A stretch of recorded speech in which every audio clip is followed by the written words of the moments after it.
ఓం శ్రీ గురుభ్యో నమ. శ్రీ విరాట్పద విఖ్యాతం సిద్ధానంద ప్రదాయకం కాలజ్ఞాన ప్రవక్తారం వీరబ్రహ్మ గురుం భజే.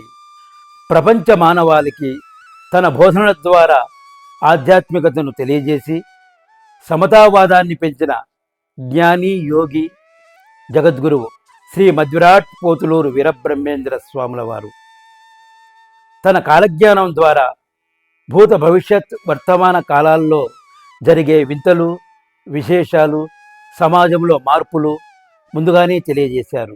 కుల వివక్షకు వ్యతిరేకంగా, అంటరానితనానికి వ్యతిరేకంగా, కుల మతాలకు అతీతంగా పల్లె పల్లెకు తిరిగి ప్రజలను చైతన్యపరిచిన గొప్ప తత్వవేత్త.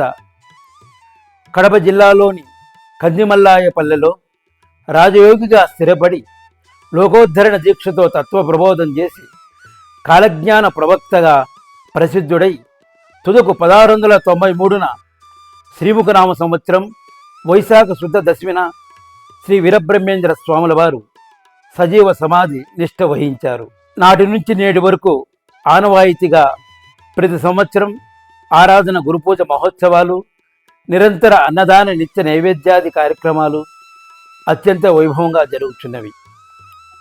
యథావిధిగా ఈ సంవత్సరం కూడా శ్రీ వీరబ్రహ్మేంద్ర స్వాముల వారి ఆరాధన గురుపూజ మహోత్సవాలు మే నెల 4వ తేదీ నుండి 9వ తేదీ వరకు వైభవోపేతంగా బ్రహ్మంగారి మఠమునందు జరుగును. అత్యంత ప్రముఖమైన రోజు మే నెల 7వ తేదీ అనగా శ్రీ విశ్వావసునామ సంవత్సరం వైశాఖ శుద్ధ దశమినందు జగద్గురు శ్రీ మధ్విరాట్ పోతులూరు వీరబ్రహ్మేంద్ర స్వాముల వారు సజీవ సమాధి నిష్ఠ వహించిన పవిత్ర సుదినం. పిదప మరుసటి రోజు 8వ తేదీ బ్రహ్మరథోత్సవము అత్యంత వైభవంగా జరుగును. తదుపరి 9వ తేదీ శ్రీ స్వామివారికి మహాప్రసాద నివేదన జరుగును. కావున భక్తులెల్లరూ విచ్చేసి ఈ పూజా కార్యక్రమంలో పాల్గొని శ్రీ స్వామివారి తీర్థప్రసాదములు స్వీకరించి స్వామివారి కృపకు పాత్రులు కాగలరని కోరుచున్నాము. స్వస్తి.